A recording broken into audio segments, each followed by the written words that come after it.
আসসালামু আলাইকুম দর্শক, খুবই গুরুত্বপূর্ণ একটি সংবাদ। যুক্তরাজ্যের প্রধানমন্ত্রী কিয়ার স্টারমার সরাসরি ডক্টর মোহাম্মদ ইউনূসকে প্রত্যাখ্যান করেছেন।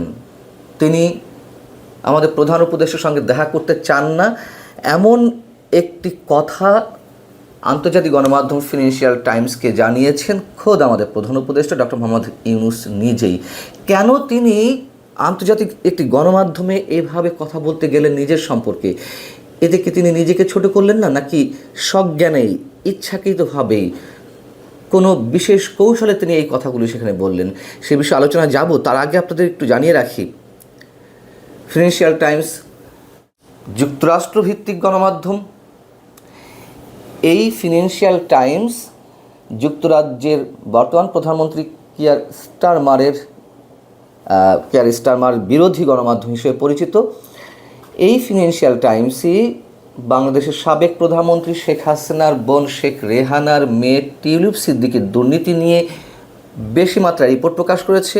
ফিনান্সিয়াল টাইমস আবার ডক্টর মোহাম্মদ ইউনূসের প্রতি অনেকটা সদয়, এই বিষয়টিও আমরা জানি। এবং খুব আলোচিত যে সংবাদ, সাবেক ছাত্র সমন্বয়কদের দল গঠনে ডক্টর মোহাম্মদ ইউনূস তিনি নিজে উৎসাহ দিয়েছেন, কথা তিনি এই ফিনান্সিয়াল টাইমসকেই জানিয়েছিলেন। আমাদের একটু মেলানো দরকার।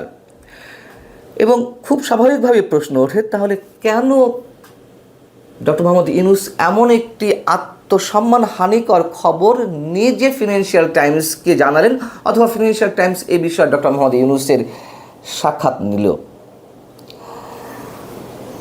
অনেক কিছু বোঝার আছে আমাদের।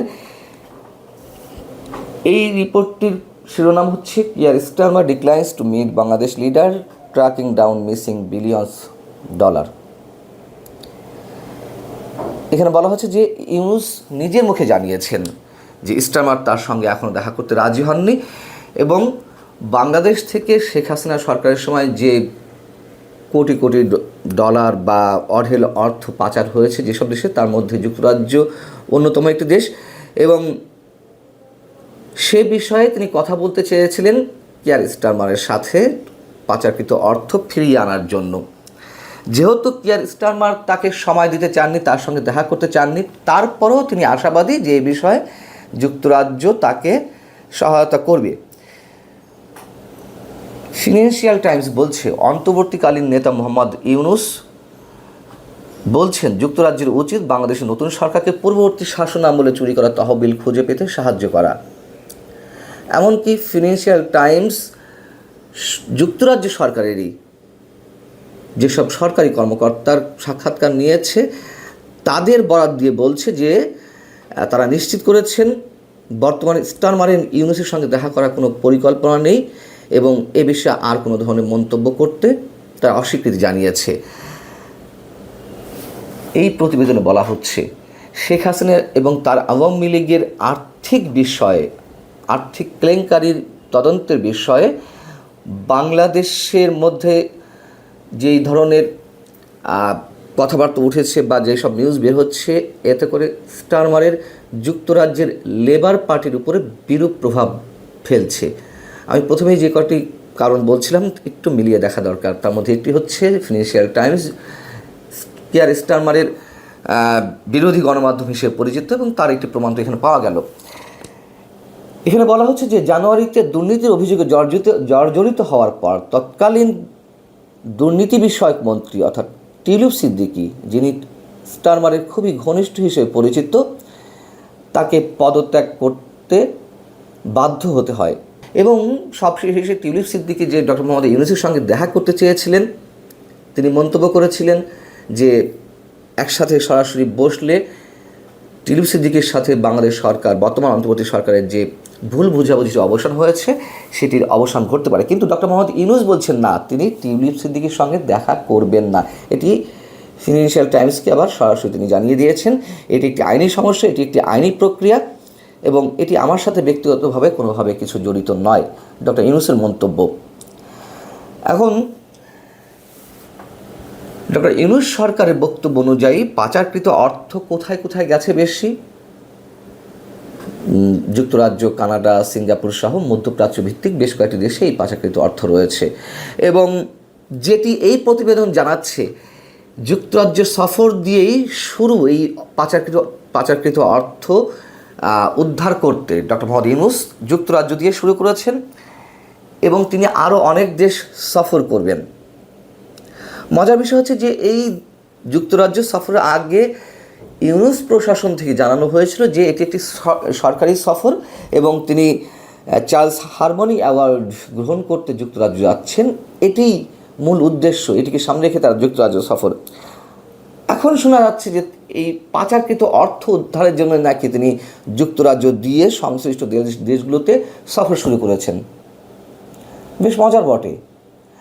আচ্ছা, তারপরে কথা হচ্ছে যে আচ্ছা, সফর তিনি করতেই পারেন, সরকারি সফর, তাহলে কেন কিয়ার স্টারমার তাকে অ্যাভয়েড করলেন, তার সাথে দেখা করছেন না, সময় দিচ্ছেন না, যদি সরকারি সফর হয়েই থাকে?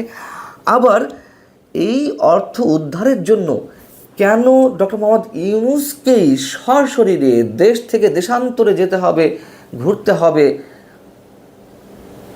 ডক্টর ইউনূস সরকারের কি প্রশাসনে আর কোনো কর্তা ব্যক্তি নেই?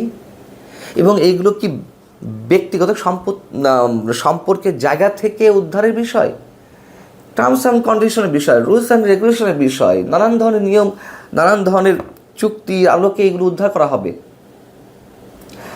দিন যত যাচ্ছে আমরা তত অদ্ভুত অদ্ভুত কথা শুনতে পারছি। কিয়ার স্টারমার তার সঙ্গে দেখা করলেন না, সেই কথা ডক্টর মোহাম্মদ ইউনূস ফিনান্সিয়াল টাইমসকে জানালেন, সেগুলো ফলাও করে প্রচার হলো। এর আগে কিয়ার স্টারমার লন্ডনে আছেন কিনা নাকি তিনি কানাডায়, সেটির বিষয়ে আবার তার প্রেস সচিব যে বিভ্রান্তিকর তথ্য দিলেন, মিথ্যাচার করলেন, সেটির আবার ব্যাখ্যা দিলেন প্রেস সচিব নিজে সাংবাদিক সম্মেলনে, যে না, এটা ভুল বুঝাবুঝি হয়েছে। এরকম ভুল বুঝাবুঝি, এরকম অসত্য কথা আমরা এই ধরনের নানান জায়গা থেকে বর্তমান সরকারের আমরা শুনে শুনে গত 10 মাস অভ্যস্ত হয়ে গেছি। এবং যেটি বলছিলাম যে কেন ডক্টর মোহাম্মদ ইউনূস এভাবে বললেন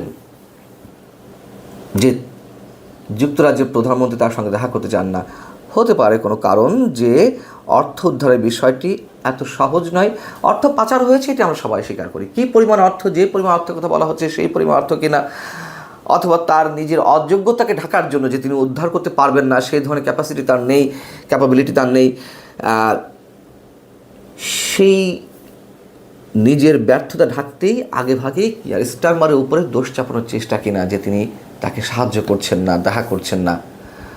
থাকতে পারে নানান ধরনের হিসেব নিকেশ, আন্তর্জাতিক আরও অনেক ধরনের সমীকরণ নিশ্চয়ই এর মধ্যে রয়েছে।